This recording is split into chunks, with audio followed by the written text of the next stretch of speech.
கர்த்தருடைய வார்த்தைக்கு நாம் திரும்புவோம். ரோமர்கள் எழுதின நிருபம் 8வது அதிகாரம் 28 முதல் 30 வசனங்களை வாசிக்கலாம். அன்றியும் அவருடைய தீர்மானத்தின்படி அழைக்கப்பட்டவர்களாய் தேவனிடத்தில் அன்பு கூறுகிறவர்களுக்கு சகலமும் நன்மைக்கு ஏதுவாக நடக்கிறதென்று அறிந்திருக்கிறோம். தம்முடைய குமாரன் அநேக சகோதரருக்குள்ளே முதற் பேரானவராய் இருக்கும் பொருட்டு தேவன் எவர்களை முன் அறிந்தாரோ அவர்களை தமது குமாரனுடைய சாயலுக்கு ஒப்பாய் இருப்பதற்கு முன் குறித்திருக்கிறார். எவர்களை முன் குறித்தாரோ அவர்களை அழைத்தும் இருக்கிறார். எவர்களை அழைத்தாரோ அவர்களை நீதிமான்களும் ஆக்கியிருக்கிறார். எவர்களை நீதிமான்கள் ஆக்கினாரோ அவர்களை மகிமைப்படுத்தியும் இருக்கிறார்.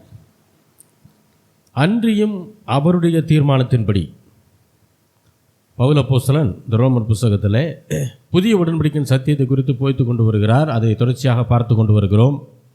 8வது அதிகாரம் குறிப்பாக ஒரு விசுவாசிகளுக்கான ஒரு முக்கியமான போதனையை உள்ளடக்கின ஒரு அதிகாரம். ஏன் அப்படி சொல்லணும் அப்படின்னா, அதில் தான் கிறிஸ்துவுக்கு உட்பட்டவர்களுக்கு ஆக்கினை தீர்ப்பு இல்லை என்று சொல்லுகிறார். ஏன் அவங்களுக்கு இல்லை அப்படின்னா, அவங்க தேவனுடைய பிள்ளைகளாக இருக்கிறார்கள், ஆகையினால் அவங்களுக்கு என்ன இல்லை, ஆக்கினை தீர்ப்பு, தண்டனை தீர்ப்பு இல்லை அப்படின்னு சொல்கிறார். அவர்கள் தேவனுடைய பிள்ளைகளாய் மாற்றப்பட்டவர்கள், தேவனை தகப்பனாக ஏற்றுக்கொண்டவர்கள். அப்போது அவர்களுக்கு ஆக்கினை தீர்ப்பு இல்லை என்று சொல்லி கொண்டு வரும்போது, அன்றைக்கு ரோமாபுரியிலே விசுவாசிகள் எல்லாம் பல பாடுகளை பட்டார்கள். அப்போ பாடுகளை பற்றி எழுதுகிறார். பாடுகள் கிறிஸ்துவ நிமித்தமாகவும் சுவிசேஷ நிமித்தமாகவும் வரும்போது அதை நாம் சந்தோஷமாக அனுபவிக்க வேண்டும் என்று சொல்கிறார். ஏன் அப்படி சந்தோஷமாக நம்ம அனுபவிக்கிறோம்னு சொல்கிறாருன்னா, அந்த பாடுகளையும் வரப்போகிற மகிமையையும் ஒப்பிடும்போது வரப்போகிற மகிமை ரொம்ப பெரிய மகிமை. இந்த பாடுகளை கணக்கு பண்ணும்போது அது ரொம்ப கம்மியான பாடுகள். ரெண்டையுமே ஒப்பிடவே முடியாது. ஆகையினால் வரப்போகிற மகிமையை நினைத்தவர்களாய் இக்காலத்து பாடுகளை நாம் என்ன செய்யணுமா, சந்தோஷமாக சகிக்க வேண்டும் என்று பேசிக்கொண்டே வருகிறார். அந்த பாடுகளை குறித்து சொல்லி முடிச்சுட்டு அதுக்கப்புறம் சொல்கிறாரு, அவருடைய தீர்மானத்தின்படி. அப்போ ஆண்டவருக்கு ஒரு முக்கியமான தீர்மானம் இருக்கிறது என்பதை சொல்கிறார். ஒரு முக்கியமான நோக்கம் இருக்குது. அந்த நோக்கம் தான் நித்திய நோக்கம் நம்ம சொல்கிறோம். அது யாரை குறித்து அப்படின்னா, தன்னுடைய பிள்ளைகளை குறித்து, தம்முடைய பிள்ளைகளை குறித்து ஒரு முக்கியமான நோக்கம் இருக்கிறது. ஏனென்றால் ஒரு விசுவாசிக்கு இதைவிட ஆறுதலையும் ஆழ்ந்த போதனைகளையும் கொடுக்கக்கூடிய வேறு அதிகாரமோ வேறு வசனமோ பைபிளில் வேறு எங்கேயும் இல்லை. அப்பேற்பட்ட போதனைகளை, ஆறுதலை, எல்லா விதமான சத்தியங்களையும் இந்த அதிகாரத்தில் அவர் பேசுகிறார். அவர்களுக்கு சகலமும் நன்மைக்கு ஏதுவாக நடக்கிறது என்று ஒரு காரியத்தை இங்கே சொல்லுகிறார். அப்படின்னா என்ன அர்த்தம்னா, எல்லாமே அவருடைய பிள்ளைகளுக்கு நன்மையாக தான் நடக்கும்.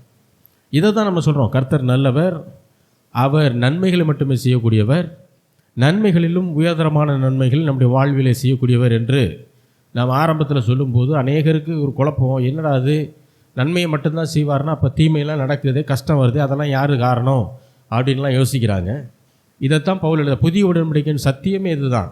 சகலமும் நன்மைக்கு ஏதுவாகத்தான் நடக்கும் அவரை அண்டி கொண்ட அவருடைய பிள்ளைகளுக்கு. அப்படின்னா என்ன அர்த்தம் அப்படின்னா, தீமையே வராதா அப்படின்னா, தீமைகள் வரலாம். யார்கிட்ட இருந்து? ஆண்டவர்கிட்ட இருந்து இல்லை. ஏன்னா தேவனுக்கும் தீமைக்கும் எந்த சம்பந்தமும் இல்லை. அவர் தீமையை கொடுப்பதும் இல்லை, அனுமதிப்பதும் இல்லை. அப்போது ஆண்டவரிடத்திலிருந்து தீமை வர்றதில்லை. ஒன்று நம்முடைய மாம்சீக தவறுகளினாலே அல்லது பிசாசினுடைய காரியங்களினாலே நமக்கு தீமைகள் வரலாம். பிசாசு ஒரு தீய நோக்கத்தோடு அந்த தீமைகளை நமக்கு கொடுக்கலாம். ஆனால் ஆண்டவர் அப்படி வரக்கூடிய தீமையை கூட நன்மையாக மாற்றக்கூடிய தேவனாக இருக்கிறார். அதுதான் சத்தியம். நாம் ஒரு பெரிய நோக்கத்திற்காக உண்டாக்கப்பட்டவர்கள் என்பதை பரிசுத்த பவுல் அப்போஸ்தலன் இந்த அதிகாரங்களிலே ரொம்ப திட்டமாய் அவர் போதிக்கிறார். மனிதனுடைய இரட்சிப்பை பிதாவாகிய தேவன், அதாவது மனிதனுடைய இரட்சிப்பு அப்படின்னு சொல்லும்போது அநேகருக்கு அதனுடைய அர்த்தம் புரிய மாட்டேங்குது. விடுதலை என்ற அர்த்தம். மனிதனுடைய விடுதலையை, எந்த மாதிரியான விடுதலை? பாவத்திலிருந்து, சாபத்திலிருந்து, வியாதியிலிருந்து, தரித்திரத்திலிருந்து மனிதன் விடுதலை பெற வேண்டும் என்கிற அந்த இரட்சிப்பை பிதாவாகிய தேவன் வெறும் 2000 வருடங்களுக்கு முன்பாக திட்டமிடவில்லை.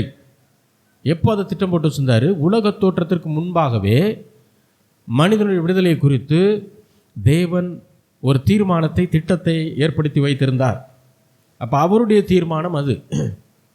இப்போ எவர்களைன்னு ஒரு வார்த்தை வருது. அது யாரை குறிக்குது அப்படின்னா, அதாவது எவர்களை முன்னறிந்தாரோ, எவர்களை முன்குறித்தாரோ, அந்த எவர்களை என்பது யார் அப்படின்னா விசுவாசிகளை குறிக்கிற வார்த்தை. ஏனென்றால் இந்த 3 வசனங்களுமே நல்லா புரிஞ்சுக்கணும். இந்த 3 வாசித்த 28, 29, 30 ரோமர் 8வது அதிகாரத்தில் இந்த 28, 29, 30 3 வசனங்களுமே குறிப்பாக விசுவாசிகளுக்கு மட்டுமே சொல்லப்பட்ட வசனம். இதில் அவிசுவாசிகளுக்கு எந்த பங்கும் கிடையாது. இந்த 3 வசனங்களும் ஆண்டவர் ஏற்றுக்கொண்ட அவருடைய பிள்ளைகளுக்கு கொடுக்கப்பட்ட வசனம். இது வேறு யாருக்கும் கிடையாது. ஏன்னா சிலர் என்ன சொல்கிறாங்கன்னா, தேவன் அன்பாக தான் இருக்கிறாரு, இயேசு கிறிஸ்து அன்புள்ள தேவன், எல்லாரையும் நேசிக்கணும்னு சொல்லியிருக்காரு. இப்போ அவர் தான் ரட்சிக்கப்படாதவர்களை படைத்ததும் அவர் தான். அப்போது அவர்களை எப்படி தேவன் நித்திய நரகத்துக்கு அனுப்புவார்? அவர் அன்பான தேவன் இல்லையா? அப்போ அவர்களையும் அவர் என்ன செய்வார்? மீட்டுக்கொள்வார் அப்படின்றார். அவர்கள் ரட்சிப்பை பெறுவதற்கான முயற்சியை செய்யும் போது அவர்கள் நித்திய நரகத்திலிருந்து விலக்கப்படுறாங்க. ஆனால் அவர்கள் ஆண்டவராக இயேசு கிறிஸ்துவை இரட்சகராக ஏற்றுக்கொள்ளாத பட்சத்திலே அவர்கள் அவிசுவாசிகள் தான். இப்போ இவங்க சொல்கிற பாயிண்ட்டு, தேவன் அன்பான தேவன், அவர் எப்படி இந்த மாதிரி ஆட்களெல்லாம் அவர் நரகத்துக்கு அனுப்புவார்? அவிசுவாசிகளை அவர்களே அரவணைத்து தான் போவார் அப்படின்றாங்க. தேவன் அன்பான தேவன் தான், அதே நேரத்தில் அவர் நீதி உள்ளவர். வசனம் அதையும் சொல்லுது. அப்போ ஒரு காயினுடைய 2 பக்கங்கள் மாதிரி அவர் ஒரு சைடு அன்பு, இன்னொரு சைடு நீதி. ஏன்னா அவர் சொன்ன கட்டளையை அவரே மீற முடியாது, அதை நிறைவேற்ற தான் முடியும். வாசிக்கலாம். யோவான் எழுதின சுவிசேஷம் 3வது அதிகாரம் 16 முதல் 18 வசனங்கள்.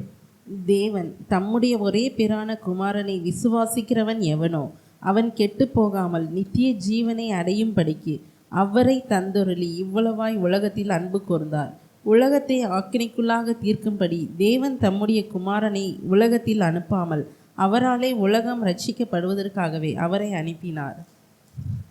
அடுத்த வசனம். அவரை விசுவாசிக்கிறவன் ஆக்கினைக்குள்ளாக தீர்க்கப்படான், விசுவாசியாதவனோ தேவனுடைய ஒரே பேரான குமாரனுடைய நாமத்தில் விசுவாசம் உள்ளவனாய் இராதபடியினால் அவன் ஆக்கினைக்கு தீர்க்கப்பட்டாயிற்று. இந்த யோவான் சுவிசேஷம் 3வது அதிகாரம் 16 முதல் 18 வசனங்களில் தேவன் எப்படிப்பட்டவர் என்பதை குறித்ததான தெளிவான விளக்கம் இருக்கிறது. முதல் அந்த 16வது வசனத்தில் தேவன் அப்படின்னா பிதா தம்முடைய ஒரே பேரான குமாரனை, ஒரே பேரான குமாரன்னா யார்? ஆண்டவராகிய இயேசு கிறிஸ்துவை.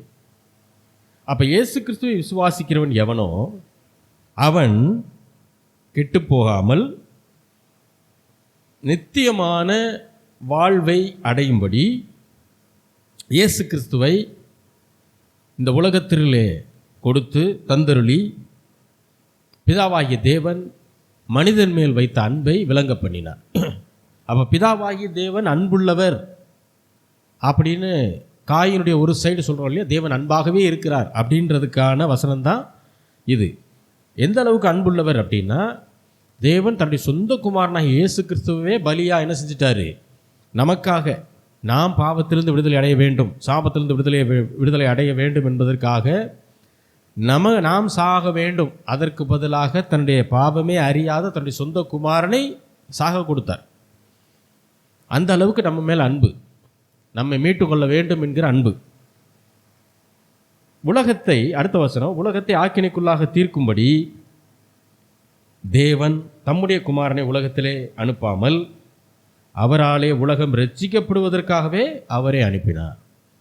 இப்போ உலகத்திற்கு நியாய தீர்ப்பை கொடுக்கும்படி ஆண்டவர் இயேசுவை தன்னுடைய சொந்த குமாரனை பிதாவாகிய தேவன் அனுப்பலை. எதுக்கு அனுப்பிச்சாராம்? உலகம் பூரா ரட்சிக்கப்படணும், பாவத்திலிருந்து சாபத்திலிருந்து பிசாசின் பிடியிலிருந்து விடுதலையாக்கப்படணுன்றதுக்காக ஆண்டவர் இயேசு கிறிஸ்துவை அவர் அனுப்பினார். இப்போ இது 2 வசனமும் பிதாவாகிய தேவன் அன்பான தேவன் என்பதை விளக்குகிறது. அடுத்த வசனம் அப்படியே பாருங்கள். 18வது வசனத்தில் அவரை விசுவாசிக்கிறவன் ஆக்கினைக்குள்ளாக தீர்க்கப்படான். அப்போ ஆண்டவரை யாரெல்லாம் ஏற்றுக்கொண்டு விசுவாசிக்கிறார்களோ அவர்கள் தண்டனைக்குள்ளே போக மாட்டாங்க. அடுத்து சொல்கிறார், விசுவாசியாதவனோ, ஆண்டவரை ஏற்றுக்கொள்ளாதவனோ, தேவனுடைய ஒரே பேரான குமாரனுடைய நாமத்தில், அதாவது இயேசு கிறிஸ்து என்கிற நாமத்தை அவன் விசுவாசிக்காததினால் அவன் ஆக்கினை தீர்ப்புக்கு உட்பட்டாயிற்று. ஏற்கனவே ஆக்கினை தீர்ப்பை அடைந்து விட்டான்னு சொல்கிறார். அப்படின்னா என்ன அர்த்தம்? நாம் எல்லாம் என்ன நினைக்கிறோம், ஆண்டோடைய இரண்டாம் வருகையில் தான் நியாயத்தீர்ப்பு வரப்போது, எல்லாரும் வந்து அப்போ தான் நியாயத்தீர்ப்பு அடைஞ்சு அங்கங்கே போகிறாங்க. ஆனால் இங்கே பவுல் எழுதுகிறாரு, இயேசு கிறிஸ்துவை ஆண்டவர் என்றும் இரட்சகர் என்றும் ஏற்றுக்கொள்ளாதவன் அவிசுவாசி ஏற்கனவே ஆக்கினை தீர்ப்பு அடைஞ்சிட்டான். அப்படின்னா என்ன அர்த்தம்னா, ஜட்ஜ்மெண்ட் அவன் மேலே ஏற்கனவே எழுதப்பட்டுருச்சு. அவனுடைய மரணம், சரீர மரணம் ஏற்பட்ட உடனே அவன் எங்கே போகணுன்றது ஏற்கனவே ஜட்ஜ்மெண்ட்டு எழுதப்பட்டுருச்சு. இன்னும் அவன் எங்கே போகல, நித்திய நரகத்துக்கு போகணும். ஏன் நித்திய நரகத்துக்கு போகணுன்னா, அவன் ஆண்டவராகி இயேசு கிறிஸ்துவை சொந்த இரட்சகராக ஏற்றுக்கொள்ளலை. அதனால் அவன் ஆக்கினை தீர்ப்பு அடைஞ்சு தான் ஆகணும் அப்படின்னு இந்த ஜட்ஜ்மெண்ட்டு எழுதியாச்சுங்கிறார். ஜட்ஜ்மெண்ட் எழுதியாச்சு. எப்போ அது நிறைவேறும்? இவனுடைய சரீர மரணம் நடந்த உடனே இவனுடைய ஆவி எங்கே போகும்? இவன் அதுவரை ரசிக்கப்படாமல் இருந்தால் இவனுடைய ஆவி எங்கே போயிடும்? நேராக நித்திய நரகத்துக்கு போயிடும். அப்போ இந்த 18வது வசனம் தேவன் நீதி உள்ளவர் என்பதை காட்டுகிறது. அப்போ ஒரு காயினுடைய 2 சைடு மாதிரி தேவன் அன்பாக இருக்கிறார் என்பது எந்த அளவுக்கு உண்மையோ அந்த அளவுக்கு உண்மை தேவன் நீதி உள்ள தேவனாய் இருக்கிறார் என்பதும் உண்மை. யோவான் எழுதின சுவிசேஷம் 3வது அதிகாரம் 36வது வசனம். குமாரனிடத்தில் விசுவாசமாய் இருக்கிறவன் நித்திய ஜீவனை உடையவனாய் இருக்கிறான். குமாரனை விசுவாசியாதவனோ ஜீவனை காண்பதில்லை, தேவனுடைய கோபம் அவன் மேல் நிலை நிற்கும் என்றான். பாருங்க, திரும்பவும் சொல்றாரு, இயேசு கிறிஸ்துவை விசுவாசிக்கிறவன் எவனோ, விசுவாசமாய் இருக்கிறவன் நித்திய ஜீவனை, ஜீவன் சொல்லும்போது உயிர் கிடையாது, வாழ்வை, நித்திய வாழ்வை பெற்றவனாக இருக்கிறான். அப்போ ஆண்டவரை ஏற்றுக்கொண்ட ஒரு விசுவாசி சரீர மரணம் அடைந்தவுடன் அவன் நித்தியமான வாழ்வை நோக்கி பரலோகத்துக்கு போயிடறான். ஆனால் குமாரனை விசுவாசியாதவனோ, யார் இயேசு கிறிஸ்துவை ஆண்டவர் என்றும் இரட்சகர் என்றும் ஏற்றுக்கொள்ளாதவன் ஜீவனை காண்பதில்லை. ஜீவன்னா உயிர் இல்லை, நித்தியமான வாழ்வை காண்பதில்லை. ஏன்னா தேவனுடைய பிதாவினுடைய கோபம் அவன் மேல் என்ன செய்து நிலை நிற்குது. அப்போ அந்த கோபத்திலிருந்து நம்ம விடுபடணும். பிதாவுடைய கோபம் நம்ம மேலே நிற்கக்கூடாதுன்னா நாம் ஆண்டவராகிய இயேசு கிறிஸ்துவை என்ன செய்யணும்? ஏற்றுக்கொள்ளணும். ஏற்றுக்கொள்றதுனா என்ன?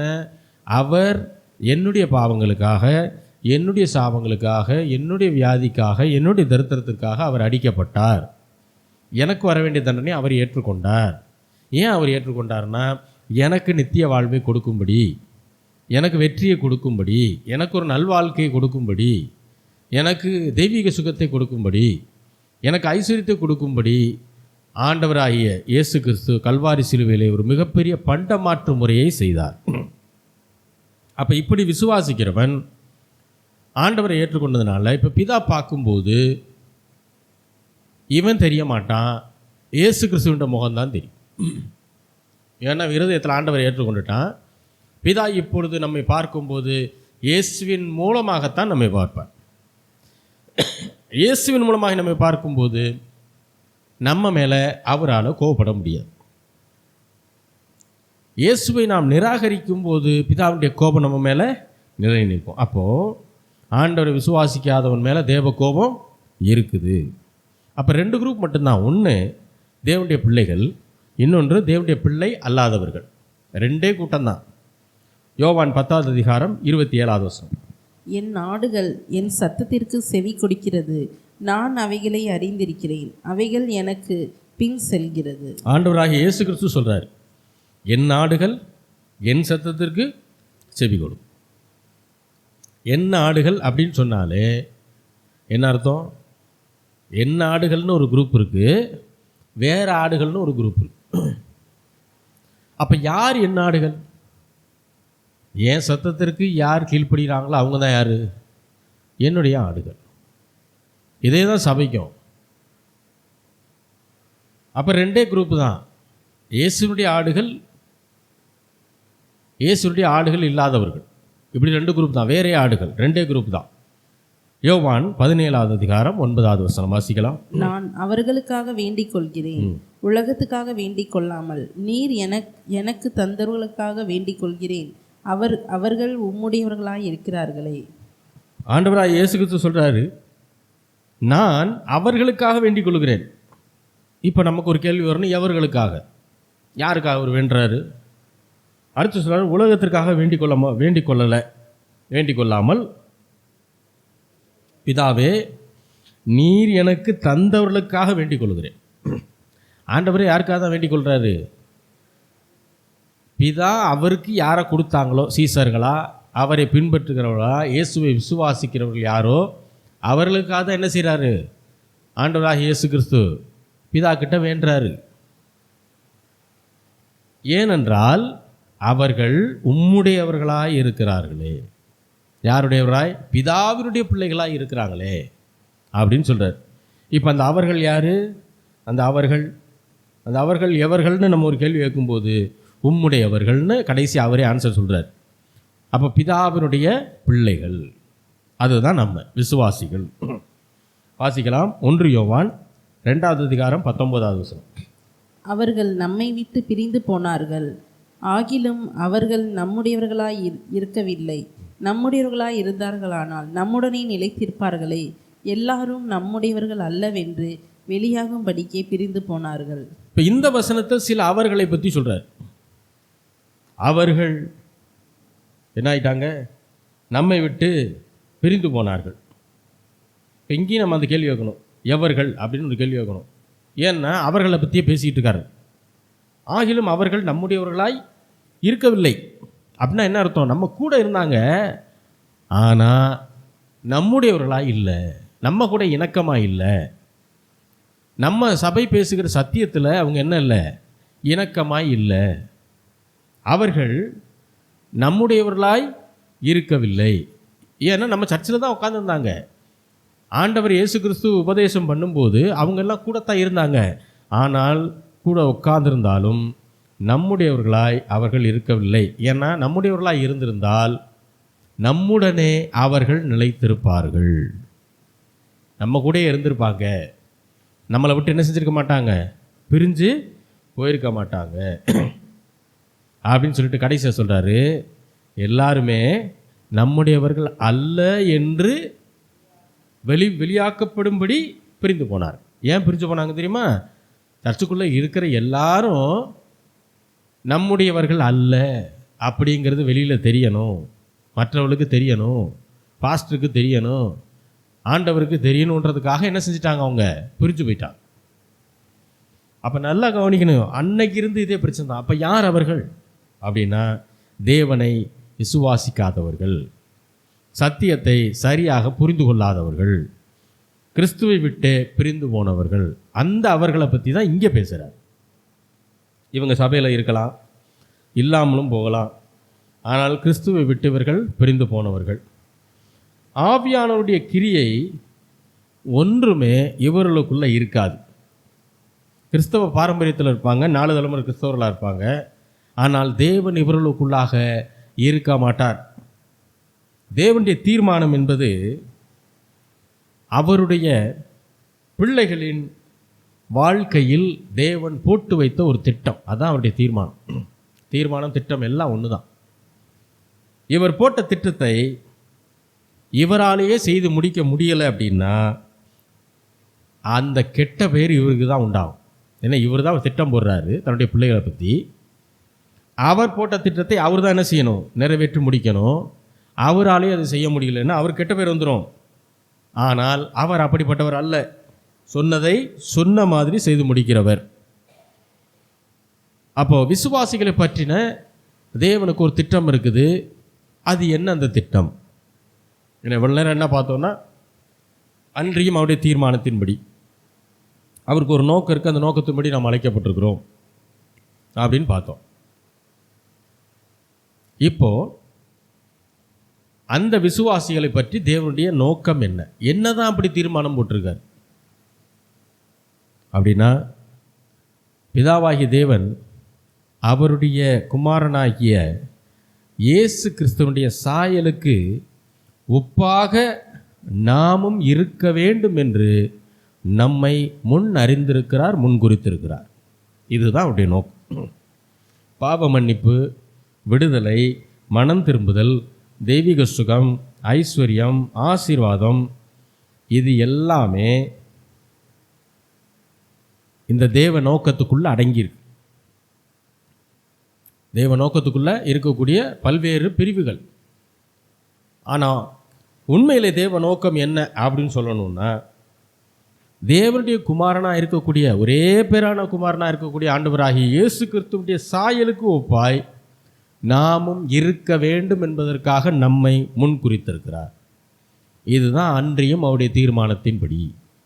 என்ன தீர்மானம்? இயேசுடைய சாயலுக்கு ஒப்பாக நாம் இருக்கணும்னு தான் என்ன செஞ்சிருக்காரா? நம்மை முன்குறித்திருக்கிறார். ரோமர் 8வது அதிகாரம் 29வது வசனம். தம்முடைய குமாரன் அநேக சகோதரருக்குள்ளே முதற் பேரானாய் இருக்கும் பொருட்டு தேவன் எவர்கள். தம்முடைய குமாரன் யாரு? தம்முடைய குமாரன்னா யாரு? அவர் யார்? அந்த குமாரன் ஆண்டவராகிய இயேசு கிறிஸ்து. தம்முடைய குமாரன் அநேக சகோதரர்களுக்குள்ளே முதற் பேரானவராய் இருக்க வேண்டும். இதுதான் பிதாவினுடைய முதல் நோக்கம். இப்போ ஓட்டப்பந்தயம் இருக்குது, 10 பேர் ஓடினாதான் யார் ஃபஸ்ட்டுன்றது சொல்ல முடியும். ஓடுறதே ஒருத்தர்னா ஃபஸ்ட்டு யாருன்னு சொல்லவே முடியாது. அதை போல் தம்முடைய குமாரனாகிய இயேசு கிறிஸ்து ஒரே ஒரு குமாரன் தான் இருக்கிறாரு. அவரை பூமிக்கு அனுப்பிச்சு பலியாக கொடுத்து அவரை விசுவாசிக்கிறவர்களே தம்முடைய பிள்ளையாக கிறிஸ்துவுக்குள்ளே மாற்றினதுக்கப்புறம் கிறிஸ்து முதற் பேரான குமாரனாக இருக்கிறார். நாம் எல்லாரும் அவருடைய சகோதரர்களாக இருக்கிறோம். பிதாவுக்கு பிள்ளைகள்னால் கிறிஸ்து நமக்கு யார்? நமக்கு மூத்த சகோதரர். அப்போ ஆண்டவர் பிதாவுடைய நோக்கம் என்னென்னா, இவருக்கு அப்புறம் நிறைய பிள்ளைகளை உருவாக்கிட்டோன்னா இவர் யாராயிருவார்? முதற் பேரானவராய் மாறிடுவார். யார்? இயேசு கிறிஸ்து. இதுதான் முதல் நோக்கம், பிதாவுடைய முதல் நோக்கம். 2வது நோக்கம் தான் நாமும் அவருடைய சாயலுக்கு ஒப்பாக இருக்க வேண்டும் என்பது 2வது நோக்கம். சாயல் அப்படின்னு சொன்னால் வெறும் சாயல் மட்டும் இல்லை, நம்ம நினைக்கிற மாதிரி முகச்சாயல் மட்டும் இல்லை, அவருடைய தன்மை, கேரக்டரிஸ்டிக்ஸ், அதை தான் அங்கே சொல்கிறார். இப்போ உலகத்தில் பார்த்தீங்கன்னா ஒருத்தரை போல் இன்னொருத்தர் இருக்கலாம். இவர் மாதிரி அவர் இருக்கிறாருங்க அப்படின்னு சொல்லலாம். அது ஒரு ஆக்சிடென்டலாக நடக்கக்கூடியது. ஆனால் தகப்பனை போல மகன் இருக்கிறான் அப்படிங்கிறது ஒரு ஆக்சிடென்டல் இல்லை. அது அப்படியே தகப்பனிடமிருந்து வந்த அந்த ஜீன். ஒருத்தர் மாதிரி இன்னொருத்தர் இருக்கிறாருன்னு வெளியில் வேறு வேறு ஆட்களை பார்த்து சொல்கிறதுக்கும் தகப்பனை போல பிள்ளை இருக்கிறாருன்னு சொல்கிறதுக்கும் 2க்கும் பெரிய வித்தியாசம் உண்டு. அப்போ நாம் பிதாவாகி தேவனாலே பிறந்தபடியினால் அதான் மறுபிறப்புன்னு சொல்கிறோம். ஞானஸ்நானம் எடுக்கும்போது அது மறுபிறப்புன்னு சொல்கிறோம். அவரை போல அவருக்கு ஒப்பாக, அவருக்கு ஒப்பான தன்மையிலே நாம் மாற்றப்படுகிறோம். அப்போது நாம் இயேசுவின் சாயலுக்கு ஒப்பாக மாற்றப்படுவது என்பது பை பர்த்து, ஆக்சிடென்டலாக நடக்கலை, மறுபிறப்பில் இது நடக்குது. அப்போ தேவனுக்கு நாம் பிள்ளைகள், கிறிஸ்துவுக்கு நாம் உடன் பிறந்தவர்கள். அல்லேலூயா. ஏன்னா தேவன் நம்மை குறித்து ஒரு முக்கியமான நோக்கத்தை வைத்து கொண்டே இருக்கிறார். அவருடைய சாயலுக்கு நாமும் ஒப்பாக இருக்கணும் அப்படிங்கிறது. இன்னொன்று பார்த்தீங்கன்னா, இயேசுவின் பிதாவை எடுத்துக்கிட்டிங்கன்னா, இயேசு பிதாவுடைய தற்சொரூபமாக இருக்கிறார் என்று வசனம் சொல்லுது. அப்படின்னா என்னென்னா, தேவனாகவே இருக்கிறார் என்று அர்த்தம். இப்போ நாம் கிறிஸ்துவின் சாயலுக்கு ஒப்பாக மாற்றப்படுகிறோம் என்றால் நாம் தேவனாக மாற்றப்படவில்லை. இயேசு கிறிஸ்து எப்படி மனிதனாக பிறந்து பாடுபட்டு பின்பு மகிமைப்படுத்தப்பட்டாரோ அதுபோல நாமும் அந்த மனுஷகுமாரனுக்கு ஒப்பான சாயலை தரித்து கொள்வோம், மாற்றப்படுவோம். அதை தான் இங்கே சொல்கிறார். அவரை போல் தேவனாக மாற்றப்படுவோம்னு சொல்லலை.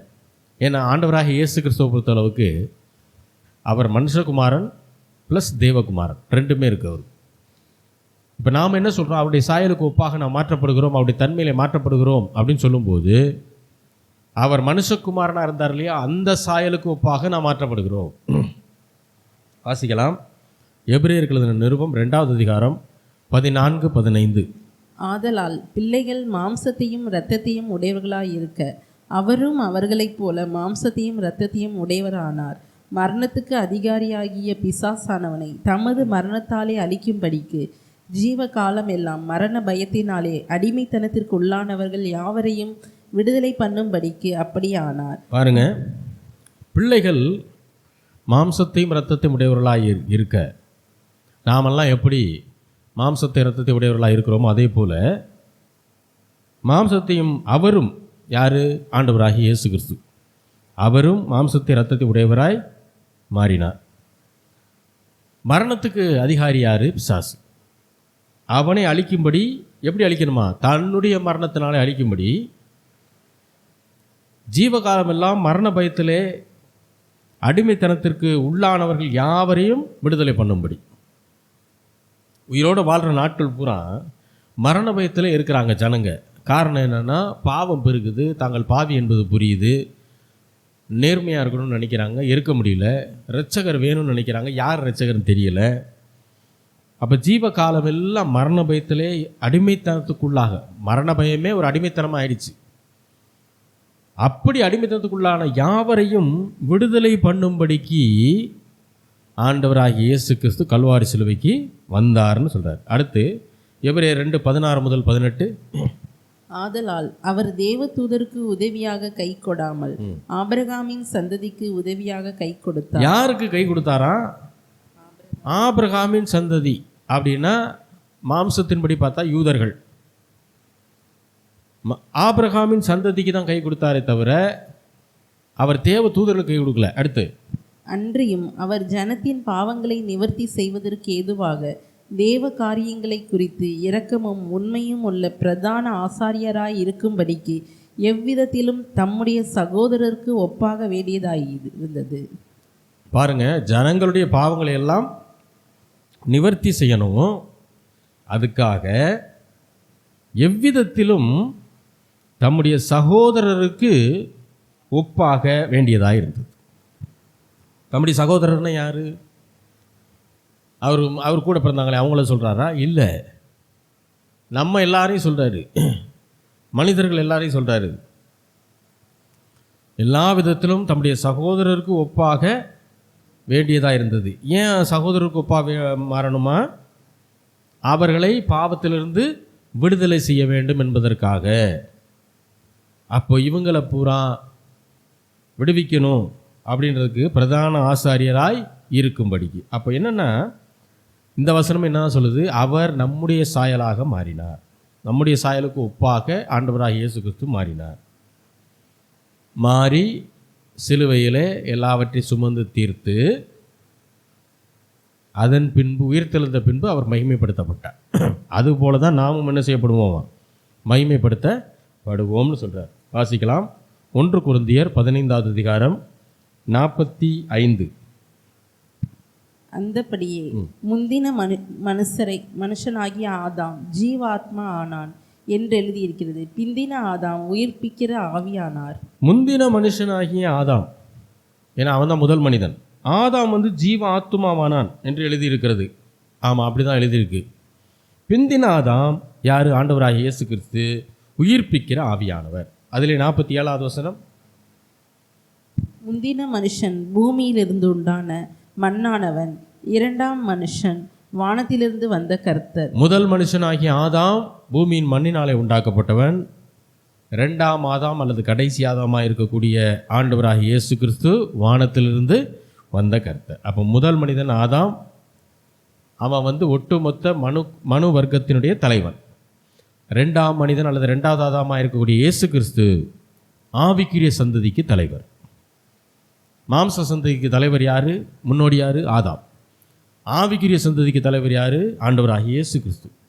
அப்போது மறுபிறப்பின் மூலமாக முதல் சந்ததியாக இருக்கக்கூடிய மாம்ச சந்ததியிலிருந்து ரெண்டாம் சந்ததியாக இருக்கக்கூடிய ஆவிக்குரிய சந்ததிக்கு நாம் எல்லாம் மாற்றப்படுகிறோம். இதுதான் இரட்சிப்பிலையும் மறுபிறப்பிலையும் ஞானஸ்தானம் அதுக்கு ஒரு அடையாளம் நடக்கிறது.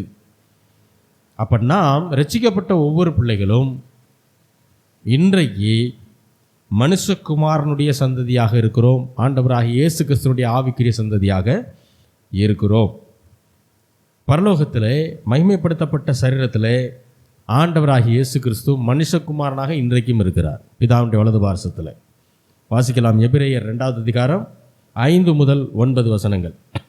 இனி வரும் உலகத்தை குறித்து பேசுகிறோமே, அதை அவர் தேவ தூதர்களுக்கு கீழ்ப்படுத்தவில்லை. ஒரு இடத்திலே ஒருவன் சாட்சியாக, மனுஷனை நீ நினைக்கிறதுக்கும் மனுஷனுடைய குமாரனை நீ விசாரிக்கிறதற்கும் அவன் எம்மாத்திரம்?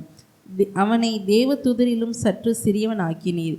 மகிமையினாலும் கனத்தினாலும் அவனுக்கு முடிசூட்டி உம்முடைய கரத்தின் கிரியைகளின் மேல் அவனை அதிகாரியாக வைத்து சகலத்தையும் அவனுடைய பாதங்களுக்கு கீழ்ப்படுத்தினீர் என்று சொன்னான். சகலத்தையும் அவன் கீழ்ப்படுத்தினார் என்கிற விஷயத்தில் அவர் அவனுக்கு கீழ்ப்படுத்தாத பொருள் ஒன்றும் இல்லை. அப்படி இருந்தும் இன்னும் அவனுக்கு சகலமும் கீழ்ப்பட்டிருக்க காணோம்.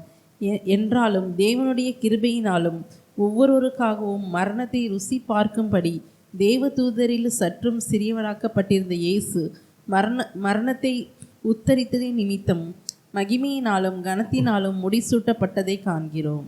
என்ன சொல்றாரு? இனி வரும் உலகம் எப்படிப்பட்டது அப்படிங்கிறத பற்றி பேசுகிறார். மனிதனை ஆண்டவர் என்ன பண்ணார்னா மகிமையினாலும் கனத்தினாலும் முடிசூட்டினார். எல்லா தேவன் படைத்த சிருஷ்டிப்புகளின் மேலும் மனிதனை அதிகாரியாக வைத்தார். சகலத்தையும் மனிதனுடைய பாதங்களுக்கு கீழ்ப்படுத்தினார். அப்படின்னா மனிதனை தான் ஆளுகிற அதிகாரியாக வைத்தார். ஆனால் பார்த்தா சகலமும் மனிதனுக்கு கீழ்ப்பட்ட மாதிரி தெரியலை.